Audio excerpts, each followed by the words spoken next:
다윗에 대해서 말씀을 살펴보고 있는데요. 유다 지파의 왕이 된 다윗이 자신이 왕이 되었지만 자기의 왕의 자리, 그 왕권을 강화하는 데에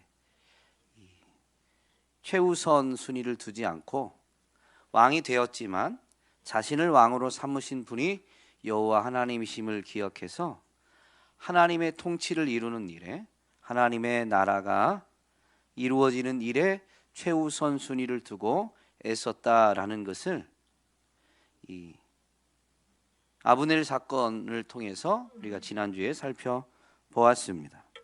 그런 다윗이 이제 온 이스라엘의 왕이 되었는데요. 그리고 예루살렘 성을 정복해서 이제 온 이스라엘의 수도로 삼게 됩니다. 그 다음에 다윗이 할 일이 무엇이 있을까요?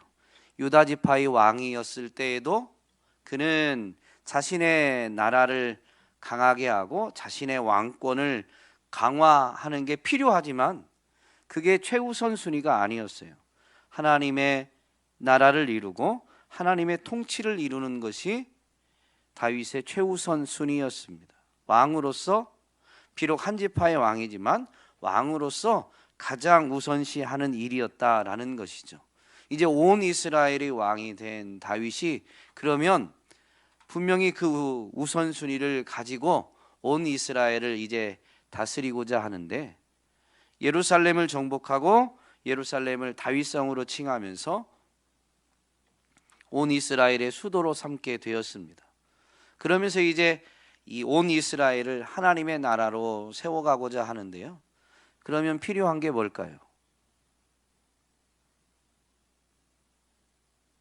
오늘 우리가 읽은 본문의 사건은 이 법궤, 하나님의 궤, 언약궤, 증거궤 이렇게 여러 가지 명칭으로 불려지지만 어쨌든 하나님의 임재를 상징하는 그 법궤를 이제 다윗성으로, 예루살렘 성으로 가져오는 것입니다.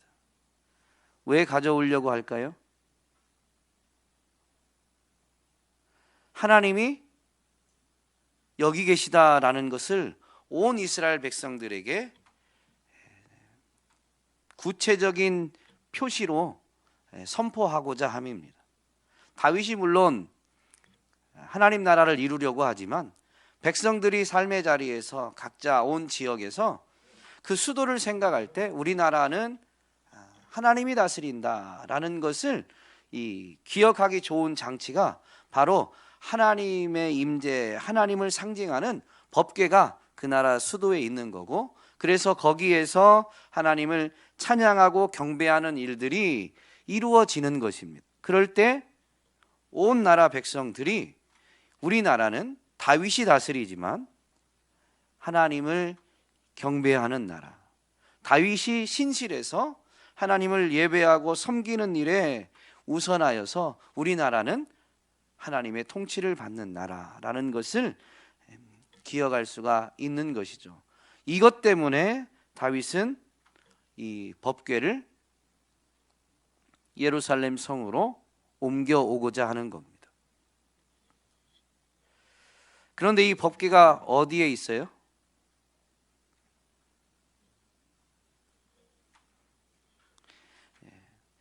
명칭이 조금씩 바뀌기도 하는데요.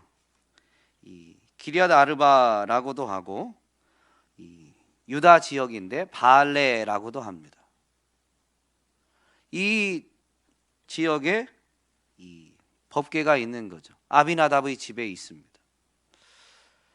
원래는 이 사무엘상 4장에서 보면 엘리 제사장 시대에 이스라엘이 블레셋과 전투할 때에 법궤를 가지고 나가면 이길 줄 알았어요. 첫 전투에서 패배하자 이제 엘리 제사장의 아들들 홈니와 비느하스를 대동하고 법궤를 가지고 전쟁에 나갔는데 오히려 대패하게 됩니다.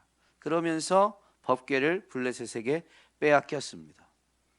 그 블레셋이 여호와의 법궤를 그들의 신전에 두는데 기이한 일들이 생기게 되죠. 다곤 신상이 엎드려 절하게 되는 일들, 또 블레셋 땅에 이 전염병이 돌게 되는 일들.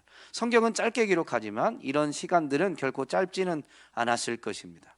블레셋 땅에 전염병이 돌고 그 전염병으로 인한 피해가 이제 왕들에게 보고되고 이게 어찌된 일이냐 조사하면서 하는 시간들은 상당히 소요됐을 것입니다. 시간적으로 보면 법궤를 빼앗긴 지가 대략 30년 전. 그런데 이 아비나답의 집에 법궤가 보관되었던 시간은 20년입니다. 그러니까 법궤가 대략 10년 동안은 블레셋 땅에 있었다라고 볼 수 있는 거죠. 어쨌든 블레셋 땅에 기이한 일들이 일어나면서 블레셋 족속들이 이 여호와의 법궤를 돌려보내려고 합니다. 근데 그냥 돌려보내는 게 아니고 이게 우연인지 아니면 그들의 신 여호와께서 내린 재앙인지를 알아보기 위해서 정말로 이 잉태하고 갓 출산한 그 암소 2마리가 수레를 끌게 해서 새끼는 놔두고 암소 2마리가 수레를 끌고 거기에다가 법궤를 올려놓고 이제 예루살렘 쪽 이스라엘 족속 쪽으로 보내는 거죠. 새끼를 낳은 지 얼마 안 되는 암소가 새끼 있는 쪽으로 돌아보고 올 거냐 아니면 바로 갈 거냐. 새끼가 이쪽에 있는데 이 이스라엘 쪽으로 바로 간다면 이것은 하나님이 하신 일이다. 이렇게 이제 생각하기로 한 거죠. 그런데 정말로 이 일이 하나님으로부터 비롯되었다라는 것을 하나님이 블레셋 족속에게도 나타내 주십니다. 그렇게 해서 이제 이 법궤가 이스라엘 쪽으로 넘어오게 되었고, 이 법궤가 이제 아비나답의 집에 보관되게 되었습니다. 그래서 이제 다윗이 그 법궤를 예루살렘 성으로 가져오고자 합니다. 법궤는 그냥 대략입니다. 외우기 쉽게 요즘 수치로 환산하면 약 1.2m, 0.6m, 0.6m 정확히는 아닙니다. 왜냐하면 이 규빗이라는 성경에서 사용한 단위는 이 팔꿈치에서부터 가운데 손가락까지의 길이를 규빗으로 말하고요. 법궤의 길이는 2규빗 반, 1규빗 반, 1규빗 반입니다. 길이와 너비와 높이가 이렇게 2규빗 반, 1규빗 반, 1규빗 반입니다. 그러므로 이 한 규빗을 몇 센치로 정의하느냐에 따라서 조금씩 이 차이가 오차가 있을 수 있고요. 그렇기 때문에 그냥 이 비율적으로 외우기 쉽게 한번 생각을 해보면 약 1.2m, 0.6m, 0.6m 정도의 크기의 이 나무 상자인데 겉을 금으로 둘러쌌습니다.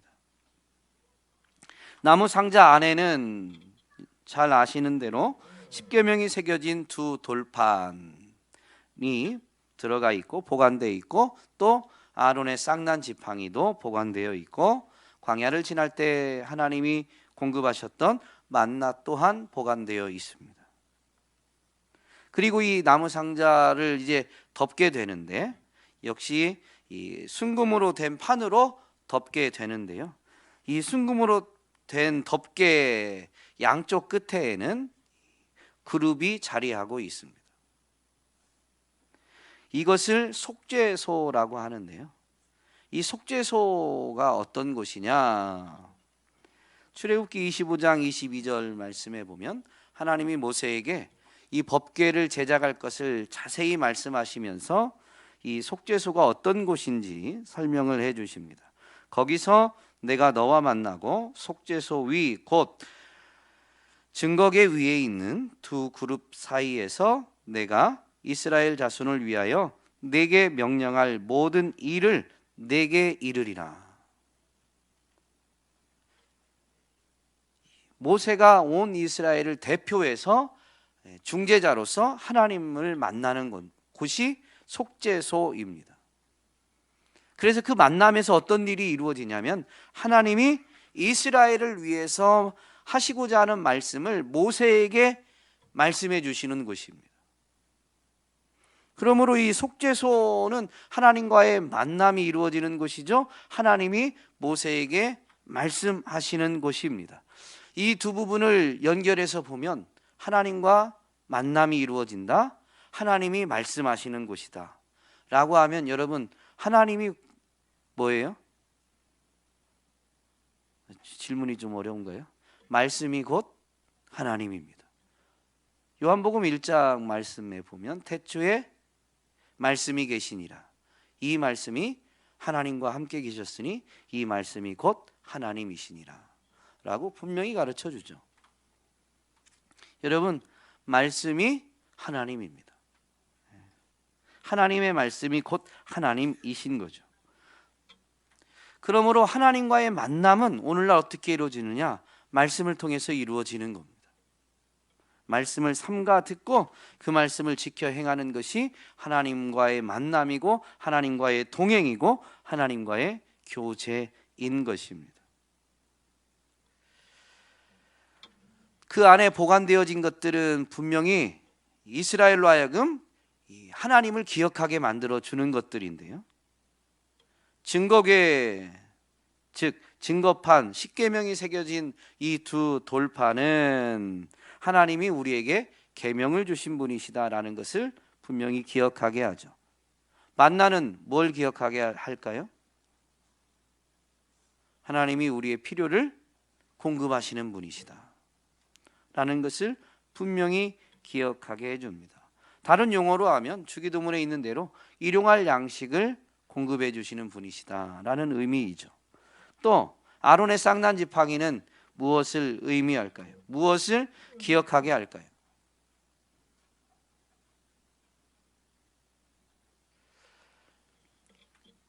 하나님의 구원하심, 하나님의 택하심을 기억하게 하는 거예요.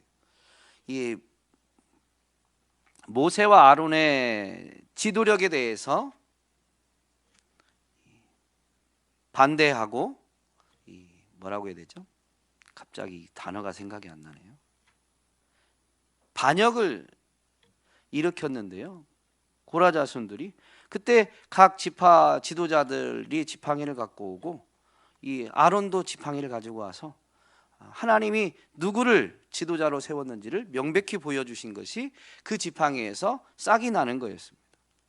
그러므로 아론의 쌍난 지팡이는 하나님이 택하심을 분명히 보여주는 것입니다. 하나님의 택하심은 하나님의 구원하심으로 이어지죠. 이스라엘을 택하셔서 이스라엘을 구원하셨고, 또 구원의 역사를 이루어 가시는데 사용하시지만 하나님의 택하심은 분명히 택함 받은 사람들에게는 하나님의 구원하심을 기억하게 해줍니다. 그러므로 이 법궤 안에 담겨진 것들은 바로 이렇게 하나님이 우리를 구원하시고 우리에게 필요한 것을 공급해 주시고 우리로 하여금 올바르게 살아가도록 계명을 주시는 분이시다라는 것을 기억하게 만들어 주는 거죠. 이 법궤를 이제 가져오려고 하는데요, 첫 번째 시도에서 다윗이 실패하게 됩니다. 그 실패하게 된 직접적인 사건이 오늘 우리가 읽은 본문입니다.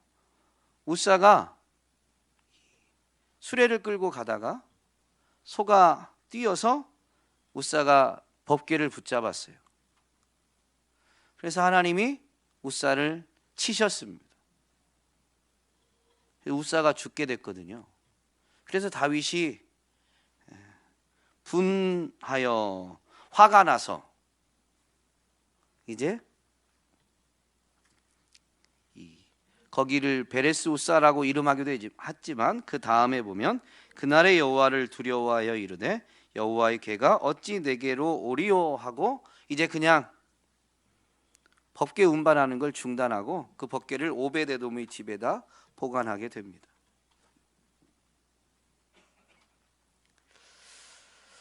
분명히 오늘 우리가 읽은 본문에 보면 여호와 하나님이 우사가 잘못함으로 말미암아 우사를 치셨습니다.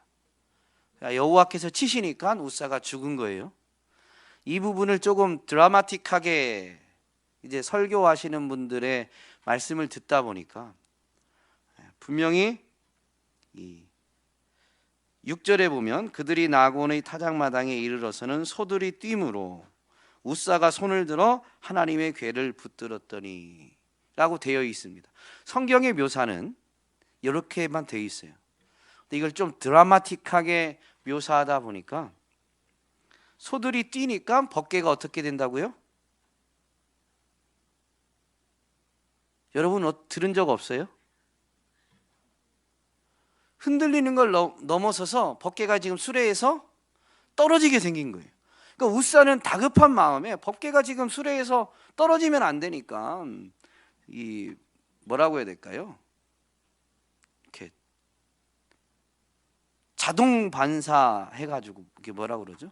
무조건 반사.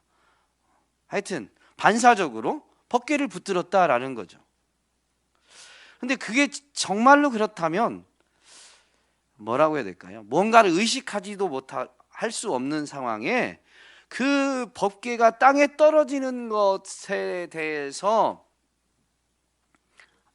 너무 다급해서 어떤 걸 생각할 겨를도 없이 그냥 법궤를 붙잡았는데 하나님이 잘못했다라고 해서 치셔가지고 죽이셨다고 하면 여러분 우사의 죽음은 좀 억울하지 않을까요?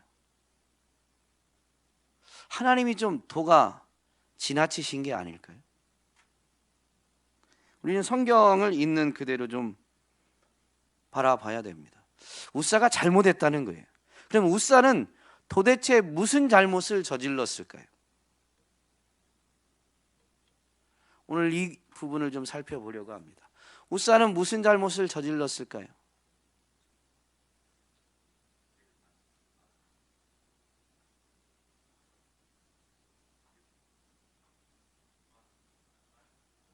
네, 그건 또 맞는데요.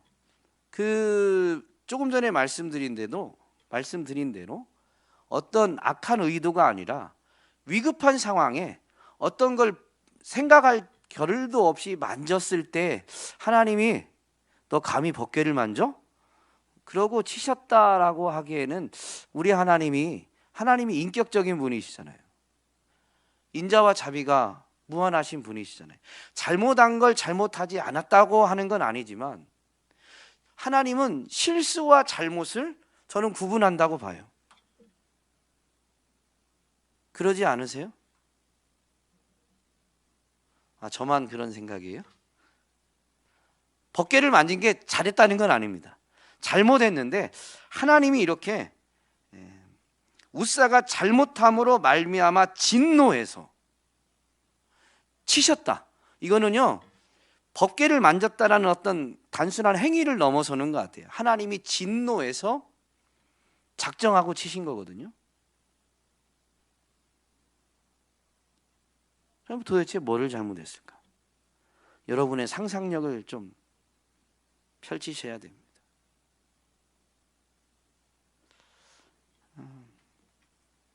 이 부분에 대해서 이제 기독교 역사적으로 성경에 대해서 해석하는 부분에 많은 지지를 받는 부분은 우사가 선을 넘었다는 거죠.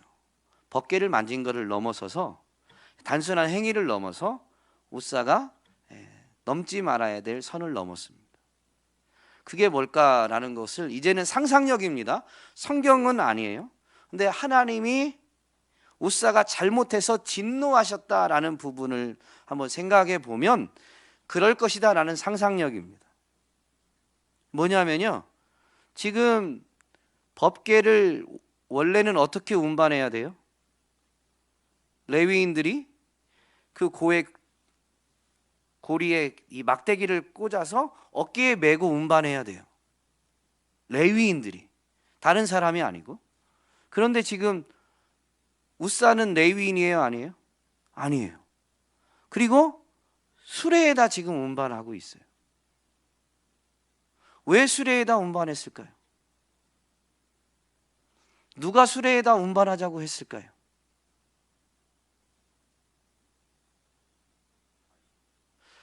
다윗이 허락은 했을 수 있는데 다윗의 의도는 아니었던 것 같아요. 왜냐하면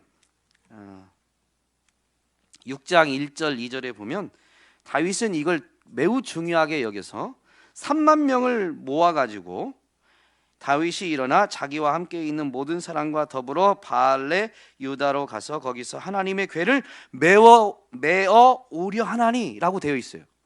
그러니까 성경에 있는 대로만 보면 됩니다. 그러니까 처음에 다윗은 3만 명을 모아서 이 법궤를 지금 운반하려 갔는데, 처음에 다윗의 계획은 뭐였냐면요, 메어서 오는 거예요. 그러면 이 3만 명 중에 레위인이 포함되어 있었을 겁니다. 레위인들이 몇 명, 뭐 지파별로 몇 명, 그렇게까지는 써 있진 않지만 분명히 메어서 오려고 했다 라고 기록되어 있잖아요. 이게 다윗의 계획이었어요. 이 부분을 잘 보셔야 됩니다.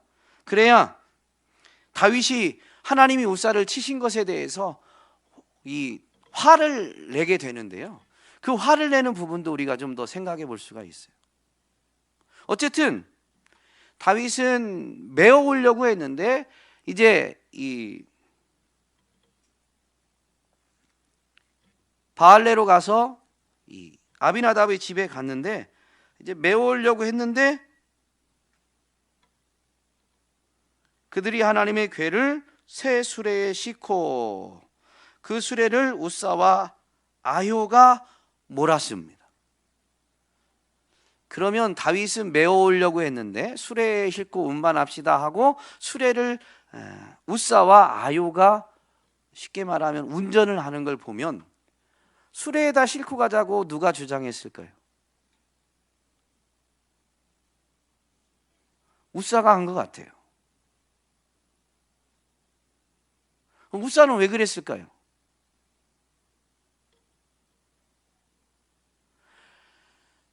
수레에 운반하는 건 어디서 들어보셨죠? 법궤를 수레에 운반하는 거, 이스라엘 안에서는 있었던 일이 아닙니다. 블레셋에서 이스라엘로 넘어올 때, 즉 블레셋에서 베세메스를 거쳐서 이제 이 아비나답의 집에 올 때 수레에 실려서 운반되어 왔어요. 그걸 누가 봤을까요? 우사는 그걸 봤어요. 그러면 자기가 경험한 거, 블레셋에서 법궤가 돌아올 때도 수레에 실려서 왔다. 블레셋이 고이 보내더라. 수레에 실어도 아무 일이 안 일어났다. 오히려 하나님이 지키시고 보호하시면서 이 법궤가 오히려 수레에 실려서 잘 운반되어졌다. 수레에 실는 게 더 효율적이다. 사람이 4명이 메고 가는 게 잘 빨리 갈 수 있을까요? 수레에 싣고 가는 게 빨리 갈 수 있을까요? 아니, 어떻게 생각하세요? 수레에 싣고 가는 게 힘도 덜 들고 속도도 빠르고 훨씬 안전하죠.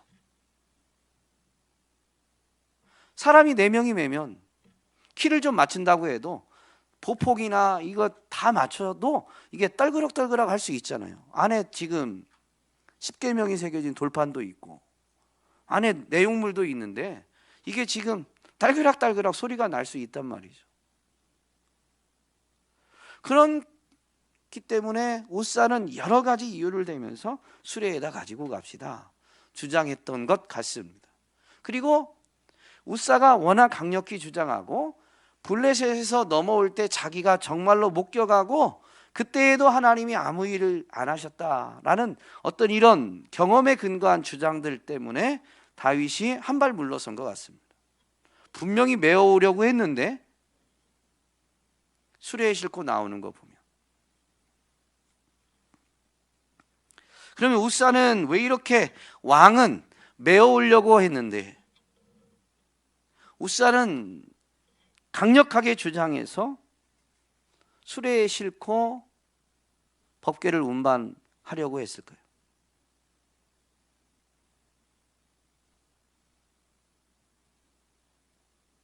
단순히 법궤가 안전하게 그리고 신속하게 예루살렘으로 옮겨지길 바래서였을까요?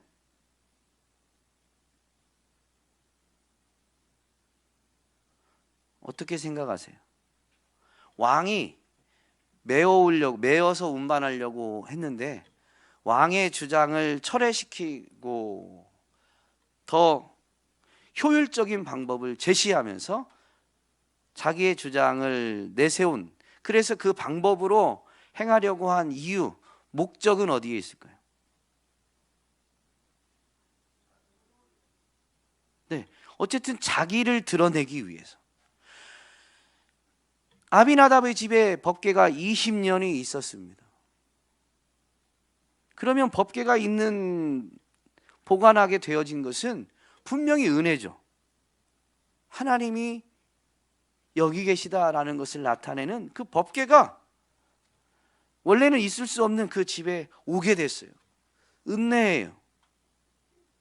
그러면서 그 집에서 관리를 하면서 그 은혜가 특권으로 바뀐 것 같아요. 권리로 바뀐 것 같아요. 그러니까 자신들의 주장이 더 세진 거고, 경험을 바탕으로든 어쨌든. 그래서 수레도 진짜 안전하게 운반하는 것 자체가 목적이었다면 3만 명이나 동원해서 왔는데요, 왕이 이 일을 하게 해야 되죠. 왕의 신하들 중에 이 일을 해야 되는 거죠. 특별히 레위인들도 있으니까. 그런데 우사는 자기 형제 아이오와 함께 이걸 하려고 한 겁니다. 자기가, 내가 하려고 하는 거죠. 이 부분에서 우리는 잊지 말아야 될 교훈이 있습니다. 우사가 주장한 것은 자기의 경험을 근거로, 그리고 또 하나 내세운 것은 사람이 나누는 것보다 수레로 나누는 것이 훨씬 더 신속하고 안전했을 것이다 라는 이 효율성의 문제를 강하게 어필했을 겁니다. 근데 여러분 잊지 말아야 될 게 뭐냐면요, 구약의 이스라엘 백성들, 신약의 교회는 효율성으로 움직이는 공동체가 아닙니다.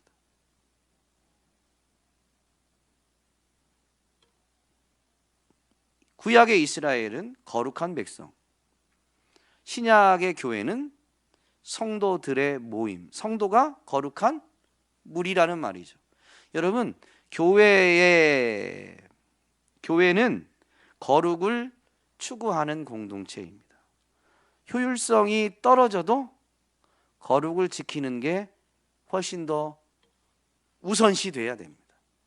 거룩을 지키는 방식이 여러 가지가 있을 때에는 효율을 논할 수 있지만, 효율과 거룩이 상충될 때에는 여러분 효율의 문제를 내려놔야 돼요. 그게 교회입니다. 어쨌든 우사는 자기를 드러내고 자기 아니면 안 된다는 이 잘못된 생각 때문에 지금 수레로 법궤를 운반하려고 했고, 또 직접 수레를 몰고자 했습니다. 그리고 6절에 소들이 뛰므로 우사가 손을 들어 하나님의 궤를 붙들었더니, 근데 이 궤가 떨어지려고 해서 우사가 붙들었다고 설명하지 않아요. 그래서 혼자 한번 상상을 해봤어요. 저도 이게 오늘 말씀을 준비하면서 다시 봐진 거예요. 이 드라마틱하게, 저는 이런 재주가 없거든요. 조금 이야기꾼은 아니에요. 재밌게도 좀 해야 되는데 그게 좀 안 돼서 늘 제 마음 한켠에는 거룩한 부담이 좀 있습니다. 왜냐하면 제가 설교하면 졸음이 막 오잖아요. 성도들을 재우면 안 되는데. 어쨌든 그게 진짜 제 안에 부담이 있는데요. 그래서 이 말을 너무 잘하시는 분들이 이걸 드라마틱하게 묘사할 때 우사가 법궤가 넘어가려고 순간에 손을 쫙 뻗어서 막 어떻게 잡았다고 막 이런 식으로 해가지고, 저도 모르게 그런 말씀을 들었던 게 그냥 성경 기록인 것처럼 그냥 생각하고 있더라고요. 성경을 낱낱이 읽기보다는. 이 부분을 뭐 1년에 성경을 몇 독씩 하니까 이 부분을 몇 번씩 읽었는데도 제 뇌리에는 그렇게 기억되어 있는 거예요. 그때 그 얘기가 너무 재밌었어요. 그래서 뇌리에 딱 박혀가지고 성경처럼 자리하고 있더라고요. 그런데 오늘 성경 말씀을 보니까 법궤가 넘어가려고 했다는 기록이 없어요. 여러분, 많은 무리와 함께 법궤를 지금 운반하고 있을 때 소가 끌고 가는 이 수레는 얼마나 빠를까요? 빠르지 않죠. 그리고 법궤 아까 사이즈 말씀드렸지만요, 가로 1.2m, 세로 0.6m, 높이 0.6m. 그러니까 박스의 무게 중심이 생각보다 그렇게 높지 않아요. 그렇다고 치면 소가 뛰었다고 해서 뒤에 수레까지 얼마나 반동이 생겼는지 모르지만 법궤가 살짝 이렇게 뜰 수는 있겠지만 떨어질 만큼 그렇게 막 대단했을까 이런 생각이 들었습니다. 어쨌든 성경에는 법궤가 수레에서 떨어지려는 찰나에 웃사가 잡았다라는 기록은 아닙니다. 그냥 소가 뛰니까 웃사가 법궤를 잡은 거예요. 어떤 마음이 있기 때문에. 나 아니면 안 된다는 생각. 법궤 이거 지키는 건 나 아니면 안 돼. 그래서 수레로 운반하면서 수레를 직접 몰고 수레를 몰면서도 이제 쿵 하니까 법궤를 그냥 과감히 잡은 겁니다. 내가 대단한 사람이야 라고 말하진 않았지만 법궤를 운반하면서 그걸 드러내고 싶었던 거죠.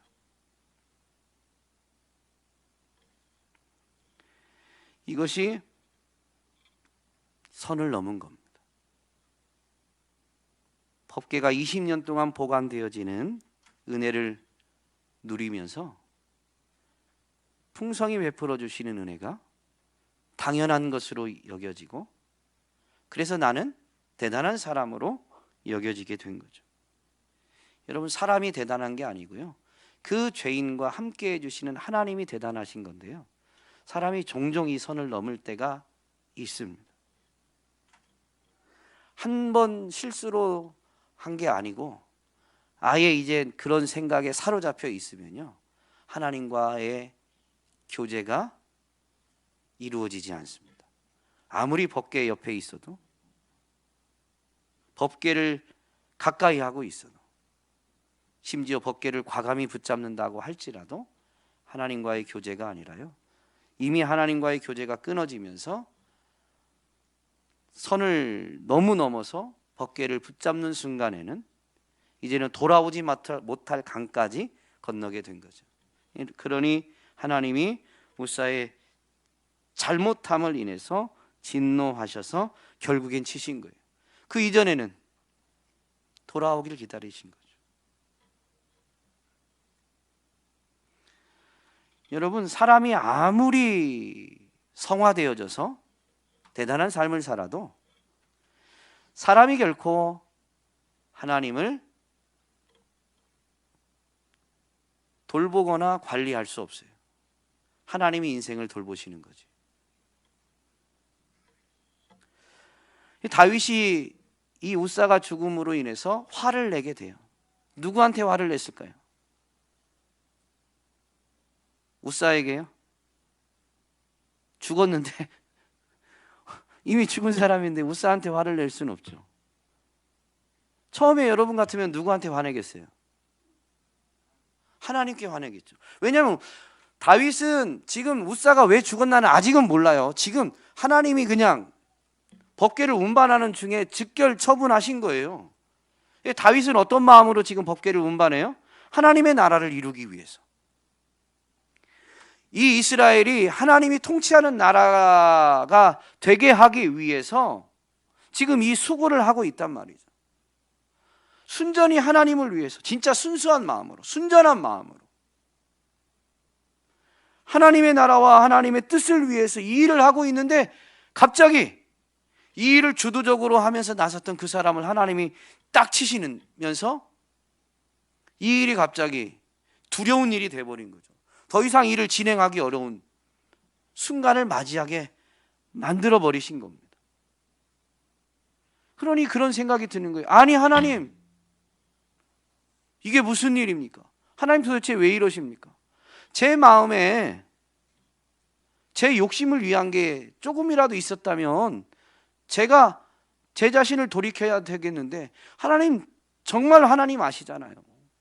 정말로 이번만큼은 제가 순전히 저를 왕으로 삼아주신 하나님을 위해서, 하나님의 나라를 위해서 그 법궤를 운반해 오려고 한 건데 왜 하나님 이걸 막으시는 겁니까?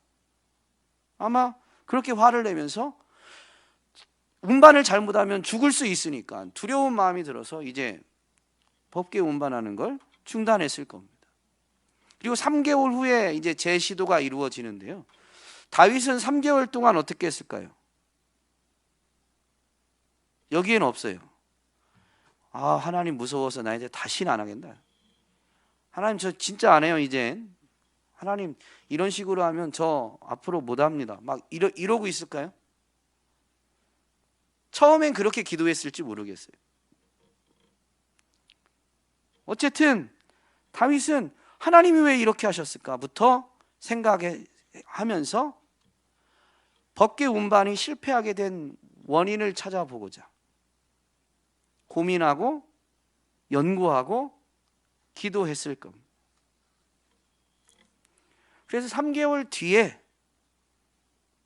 다시 재시도할 때 다윗이 이제 레위인들을 통해서 법궤를 운반하게 되죠.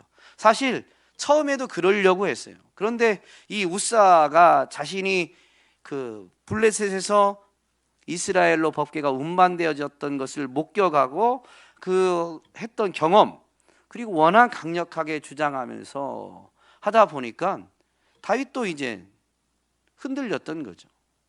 그러나 이제 우사가 죽은 사건 때문에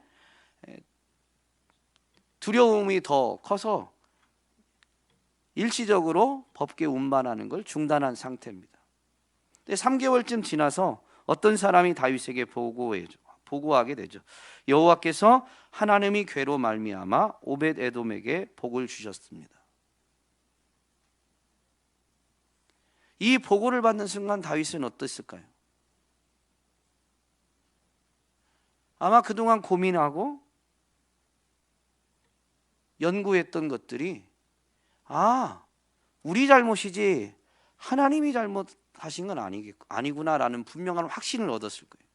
왜냐하면 법궤가 있는 곳에 하나님이 복을 주셨거든요. 하나님 정말로 거기 함께 하신다라는 것을 소문이 나서 다윗에게까지 보고가 될 만큼 하나님이 분명히 보여주셨어요. 그러므로 법궤를 운반할 때 어떤 게 뭔가가 잘못된 것, 우리가 잘못이지 그 하나님이 사람을 싫어하거나 하나님이 이렇게 뭐라고 해야 될까요? 변개해서 그러신 건 아니구나 라는 걸 분명히 깨달았을 겁니다. 그러면서 처음에는 그러려고 했는데 이런 것들이 다 돌아봐지고 다시 확인하고 해서 이제는 올바른 방법으로 법궤를 운반하게 되죠. 여호와의 궤 법궤가 예루살렘 성으로 옮겨질 때 다윗은 춤을 추게 됩니다. 왕의 체면도 없이 체면을 차리지 않고 춤을 추게 됩니다. 그의 아내 미갈이 왕이 체면도 없이 그 백성들 앞에서, 종들 앞에서 뭐 하는 짓입니까? 창피하게 라고 꾸중했죠. 근데 다윗은 사람들을 신경 썼어요? 하나님이 기뻐하실 것만 바라보았어요? 하나님이 기뻐하시는 것만 바라보았습니다. 법궤를 운반하는 일에 다윗은 정말로 1점도 어떤 인간적인 의도가 있지 않아요. 그게 이 부분에서 명확히 드러납니다.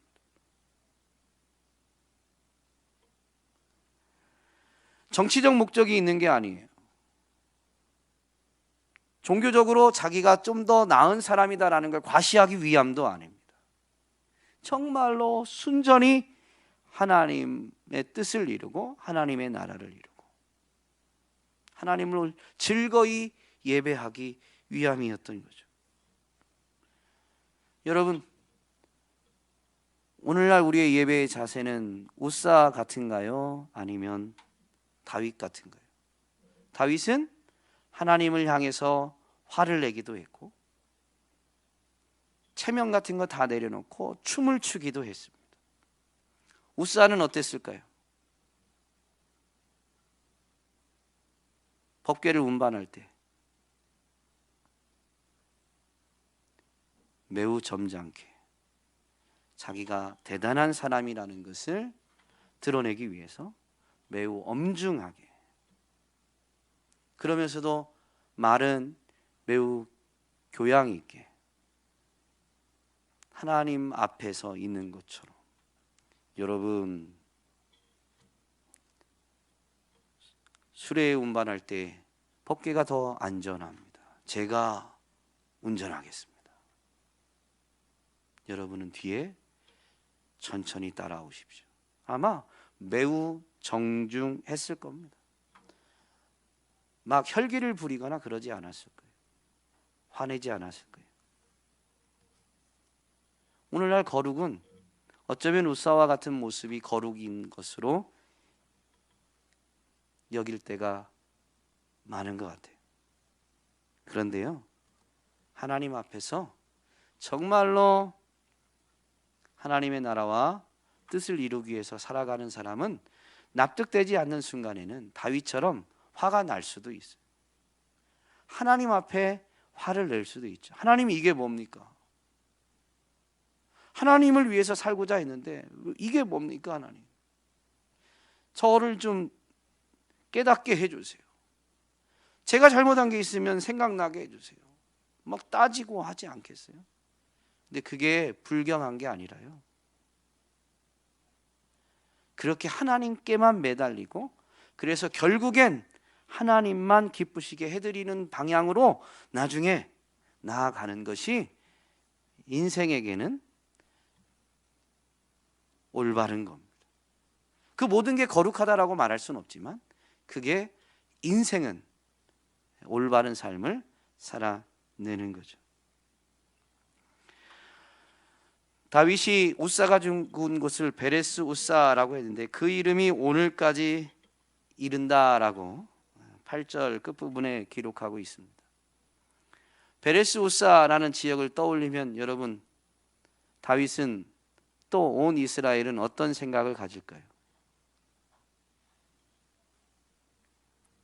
법궤는 하나님을 상징하는 겁니다. 하나님의 임재를 상징하는 거죠. 그 하나님의 임재를 사모한다라는 것은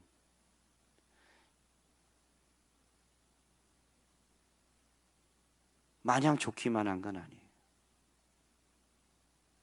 두려움도 있어요. 내가 한 주간 동안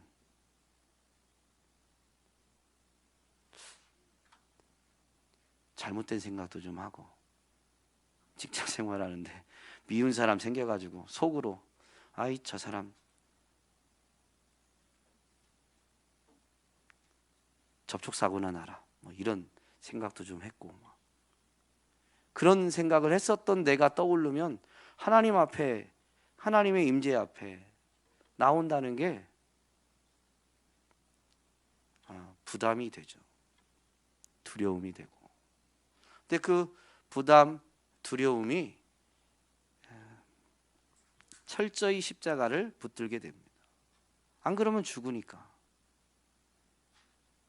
오늘날은 너무 이 하나님의 큰 두 속성 중에 사랑의 하나님만 너무 부각되어 있는 것 같고, 또 그 사랑의 개념도 성경이 말하는 사랑이기보다는 오늘날 시대가 말하는 사랑의 개념으로 하나님이 사랑이시다라고 할 때 그 하나님을 생각하는 것 같습니다.